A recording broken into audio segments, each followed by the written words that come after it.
जय हिंद। मैं हूं वीरेंद्र। आप देख रहे हैं वीरेंद्र ज्ञान ज्योति क्लासेस। देखिए, जिसके पहले जो सेशन चल रहा था उसमें बात किया गया था एक समान वेग का। एक समान वेग किसे कहा जाता है। आज का जो टॉपिक है इसमें हम बताएंगे असमान वेग क्या है। असमान वेग किसे कहा जाता है। देखिए, असमान वेग होता है किसी व्यक्ति या वस्तु के द्वारा समान समय अंतराल में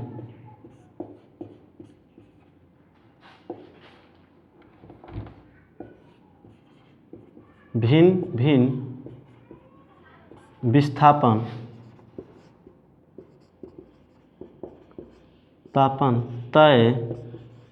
तय किया जाए तो उसे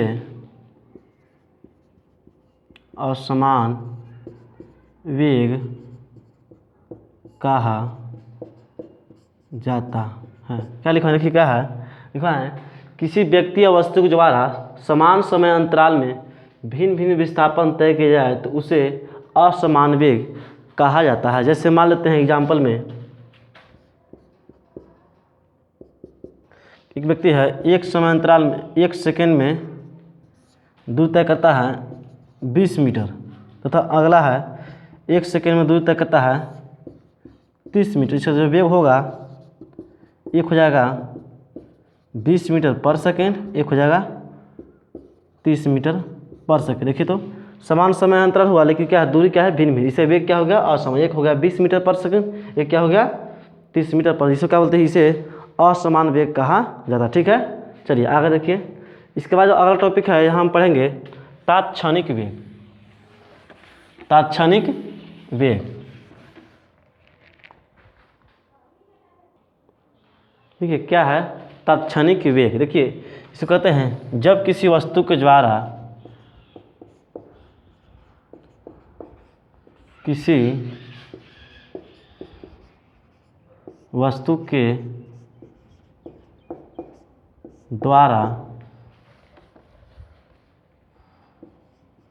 किसी क्षण या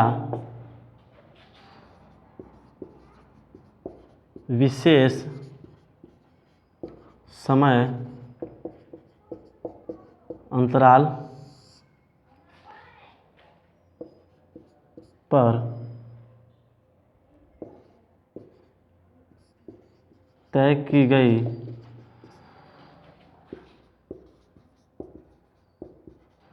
विस्थापन को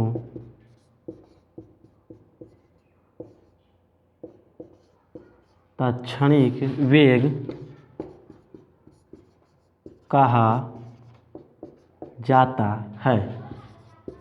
देखिए क्या लिखा है, तात्क्षणिक वेग, जब किसी वस्तु के द्वारा किसी क्षण या विशेष समय अंतराल पर तय की गई विस्थापन को तात्क्षणिक वेग कहा जाता है। देखिए तात्क्षणिक का मतलब बहुत छोटा वेग है, बहुत छोटे समय अंतराल के वेग को कहता है तात्क्षणिक वेग कहा जाता है। मानते हैं कि डेल्टा टी समय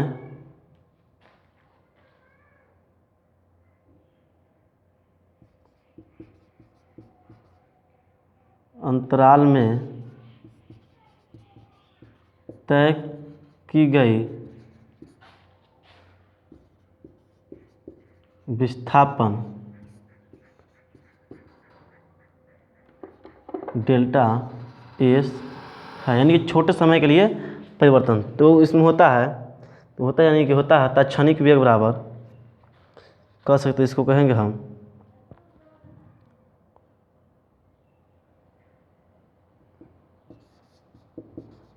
limit t upon 0 delta s by delta t, यानी कि होता है यहाँ सोच कर हैं d s by d T.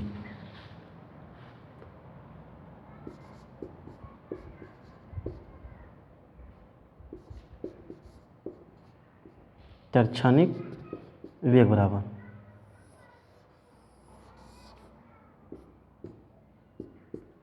चलिए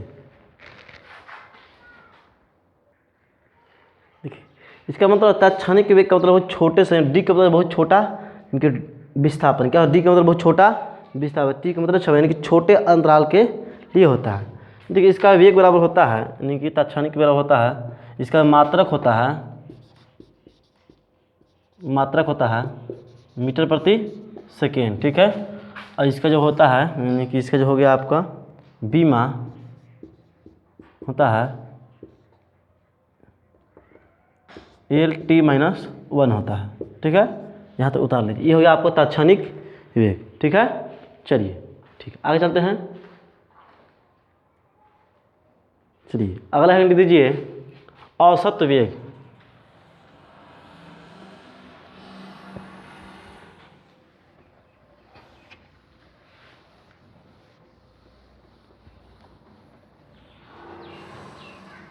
औसत वेग,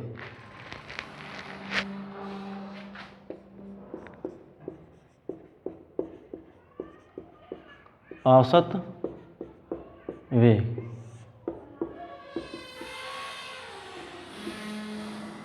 एवरेज वेलोसिटी,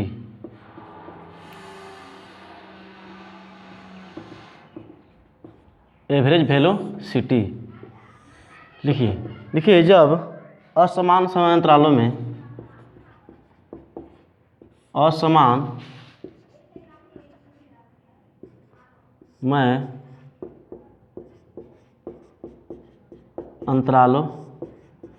में तय की गई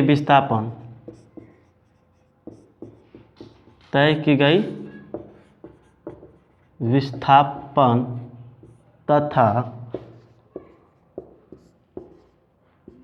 तय करने में लगा समय के अनुपात को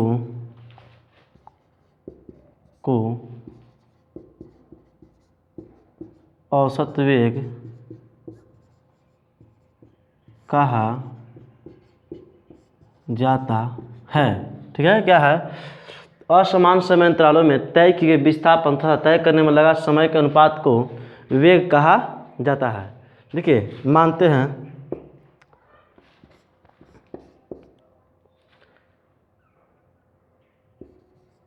डेल्टा टी समय राल विस्थापन ds हो तो वेग बराबर औसत वेग होता है, औसत वेग होता है डेल्टा एस बटा डेल्टा टी। कहने का मतलब देखिए, डेल्टा का मतलब होता है परिवर्तनशील, क्या हुआ, डेल्टा का मतलब परिवर्तनशील, जो विस्थापन हमेशा क्या है, बदलता रहेगा, यानी असमान समय में भिन्न भिन्न विस्थापन तय करेगा। इसको क्या बोलते हैं, इसको औसत वेग कहा जाता है, ठीक है।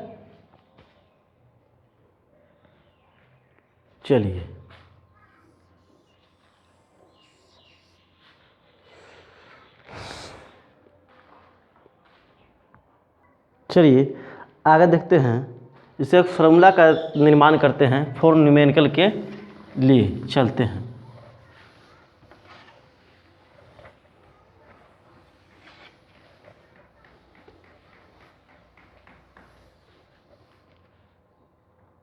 फॉर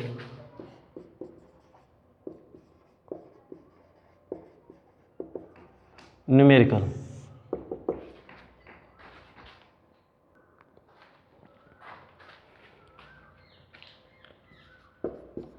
वेग बराबर होता है कुल विस्थापन बटा कुल समय। देखिए मानते हैं एक व्यक्ति, क्वेश्चन है, एक वस्तु, एक वस्तु v1 t1 समय में v1 वेग से चलता है तथा t2 समय में भी चलता है। तो यहाँ तो समझिए क्या है, एक वस्तु t1 समय में v1 वेग से चलता है तो वो होता है वेग बराबर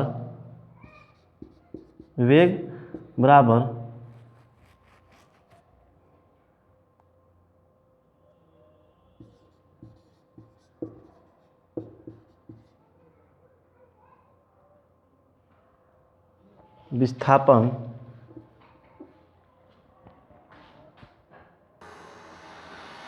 क्या है, विस्थापन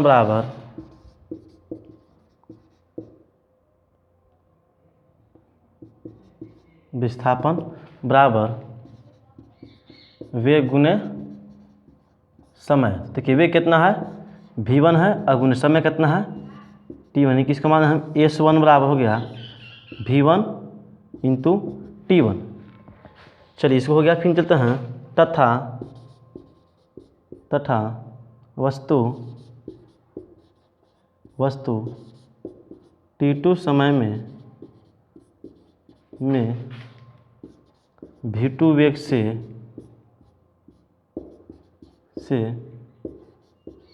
चलता है तो हो जाएगा, इसका विस्थापन होगा वेग गुने समय। वेग मेरा कितना है, v2 है गुने t2, यानी कि मेरा s2 का जो मान कितना है v2 गुने t2। यहाँ तक कोई दिक्कत ना है, चलिए यहाँ तक उतारिए, ठीक है। ये कुल समय कितना मेरा लगा, कुल समय लगा t1 प्लस t2। चलिए ये तो हो गया, चलिए इसका आगे उतारिए, इसके आगे बता रहे हैं। हो गया तक अगला हो गया, देखिए आगे बता रहे हैं।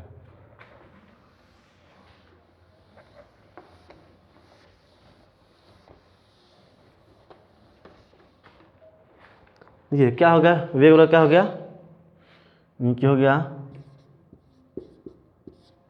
वेग बराबर हो गया यानी कि s1 प्लस s2 बटा t1 प्लस t2। देखिए कहने का मतलब है यह 2 बार डाल दिया। अगर मान लें कि यहाँ 3 बार होता है तो हम यहाँ लिखते s3, अगर 4 बार चलता है वस्तु तो हम लिखते s4, ठीक है। तो यहाँ कितना, यहाँ मात्र 2 बार के बात किया, तो कितना बार, 2 बार चला है, ठीक है। ये तो यहाँ होगा इनका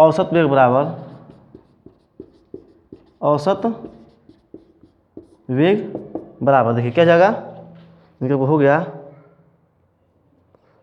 आपको हो गया यानी कि v1 t1 plus v2 t2 बटा t1 प्लस t2। ये क्या है, न्यूमेरिकल के लिए काम आता है, इसको लिख लीजिए।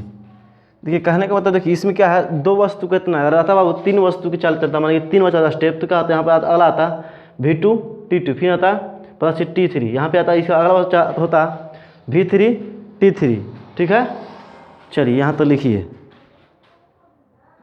चलिए ठीक है। देखिए मेन फॉर्मूला आया क्या, v1 t1 plus v2 t2 बटा t1 प्लस t2, ठीक है। चलिए यहाँ से अगला टॉपिक देखिए बाबू, चलिए आगे पढ़ते हैं।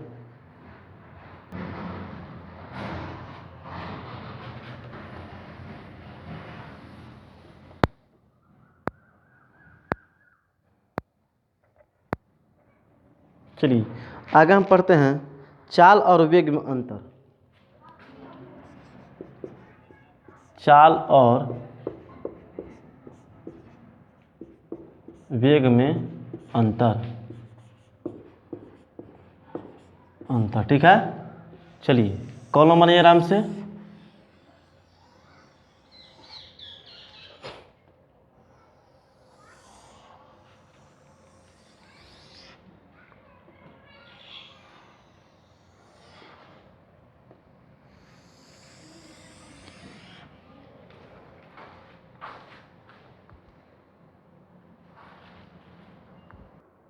देखिए क्या लिखे हैं, चाल और वेग में अंतर। पहला में क्या है, चाल, ऐसे लिखते हैं हम वेग। देखिए पहला पॉइंट में लिखिए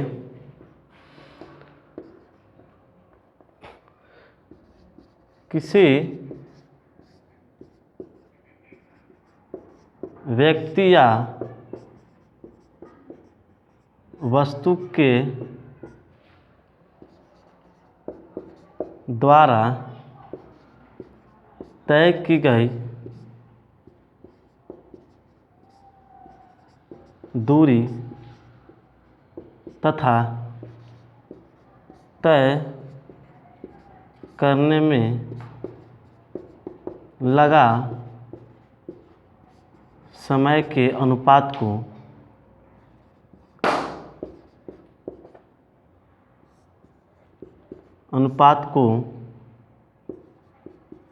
चाल कहा जाता। क्या लिखे, किसी व्यक्ति या वस्तु के द्वारा तय किए दूरी तथा तय करने वाला समय के अनुपात को चाल कहा जाता है। चलिए इसमें देखते हैं, वेग में पहला पॉइंट है विस्थापन में परिवर्तन के दर। विस्थापन में परिवर्तन के दर को वेग कहा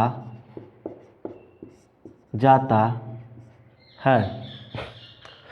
दूसरा पॉइंट पर लिखिए, चाल एक अदिश राशि है। इधर दूसरा में लिखिए वेग एक सदिश राशि है।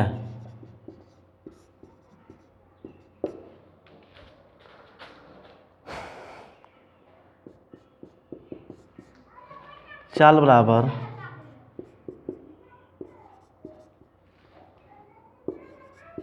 दूरी बटा समय होता है।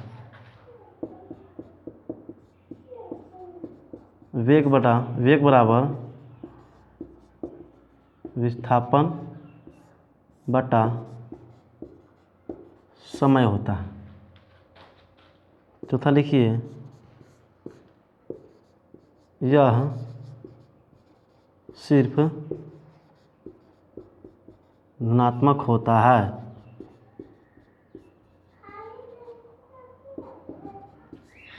यह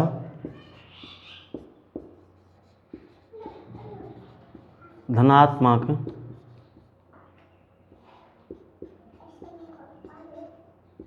ऋणात्मक शून्य सब होता है।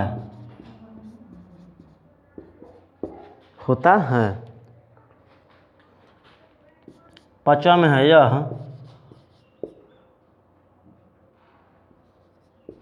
यह दूरी के प्रत्येक बिंदु पर निर्भर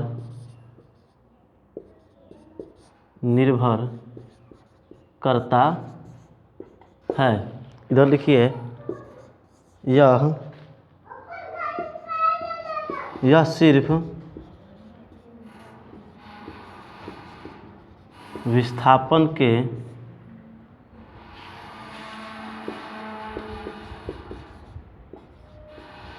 प्रारंभिक और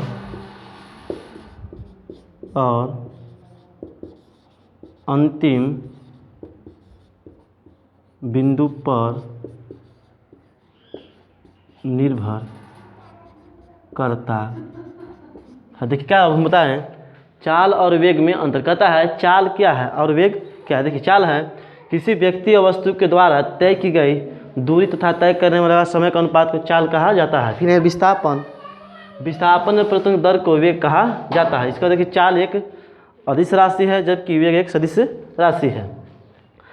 चाल होता है दूरी बटा समय जबकि वेग होता है विस्थापन बटा समय। देखिए यह सिर्फ धनात्मक होता है, जबकि वेग धनात्मक ऋणात्मक शून्य कुछ भी हो सकता है, क्योंकि यह विस्थापन पर निर्भर करता है। इसके बाद आगे देखिए, यह दूरी के प्रत्येक बिंदु पर निर्भर करता है, जबकि यह सिर्फ विस्थापन के प्रारंभिक और अंतिम बिंदु पर निर्भर करता है।